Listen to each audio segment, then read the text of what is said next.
ഇന്ന് കുത്തിപ്പറിച്ചുകൊണ്ടിരിക്കുന്നത് എന്നാന്ന് വെച്ചാൽ നമ്മൾ മുമ്പേ ചെയ്തിട്ടുണ്ട് കേട്ടോ. നമ്മളൊരു ദുപ്പട്ടയിൽ ഇതിൻ്റെ വർക്ക് ചെയ്തിട്ടുണ്ട്. അപ്പോൾ അതേ വർക്ക് തന്നെ നമ്മളൊരു കുർത്തിയിലേക്ക് ചെയ്ത് നോക്കുകയാണ് എങ്ങനെ ഉണ്ടാവും എന്നറിയാൻ വേണ്ടിയിട്ട്, ഔട്ട് എങ്ങനെയാവും എന്നറിയാൻ വേണ്ടിയിട്ടുള്ളൊരു ടെൻഷനും ബുദ്ധിമുട്ടൊക്കെ ഇങ്ങനെ ഉണ്ടാവും. അപ്പം ആദ്യം ഒരു ബുട്ട ചെയ്യാം, അതായത് ഒരു പാറ്റേൺ മാത്രം നെക്കിൻ്റെ പോർഷനിലേക്ക് ചെയ്യാമെന്നൊക്കെയായിരുന്നു പ്ലാൻ. പിന്നെ ചെറുതായിട്ടങ്ങ് പ്ലാൻ മാറി രണ്ടിടത്തേക്കായിട്ട് ചെയ്ത് വന്നിട്ട് ചെറുതായിട്ടൊന്ന് ഹൈലൈറ്റിംഗ് ഒക്കെ കൊടുത്ത് സ്റ്റിച്ച് ചെയ്ത് കഴിഞ്ഞാൽ സെറ്റപ്പ് ആയിരിക്കും എന്നൊക്കെ വിചാരിച്ച് ചെയ്ത് വെച്ചിട്ടുണ്ട് ഓൾറെഡി ഹാൻഡ് വർക്ക്. ഇനി ഇത് സ്റ്റിച്ച് ചെയ്ത് വരണം.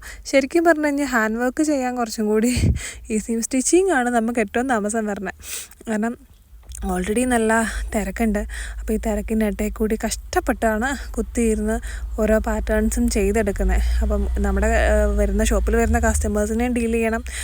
വെളിയിൽ നിന്നുള്ളത് ഇതേപോലെ നമ്മുടെ മാനുഫാക്ചറിങ് പരിപാടിയും നമ്മൾ മുമ്പോട്ട് കൊണ്ടുപോകണം എന്നൊക്കെ പറഞ്ഞാൽ ഇച്ചിരി കഷ്ടപ്പെട്ട പരിപാടിയൊക്കെ തന്നെയാണ്. എന്നാലും കഷ്ടപ്പെട്ടാലല്ലേ എന്തെങ്കിലുമൊക്കെ ഉണ്ടാകത്തുള്ളൂ. അപ്പം ആദ്യമായിട്ടാണ് നമ്മുടെ പേജ് കാണുന്നതെങ്കിൽ, നമ്മുടെ ചാനൽ കാണുന്നുണ്ടെങ്കിൽ നമ്മുടെ ചാനലൊന്ന് സബ്സ്ക്രൈബ് ചെയ്യാൻ മറക്കല്ലേ. തുടർന്ന് നിങ്ങളുടെ സപ്പോർട്ടും സ്നേഹവും ഒക്കെ പ്രതീക്ഷിക്കുന്നു. Thank you.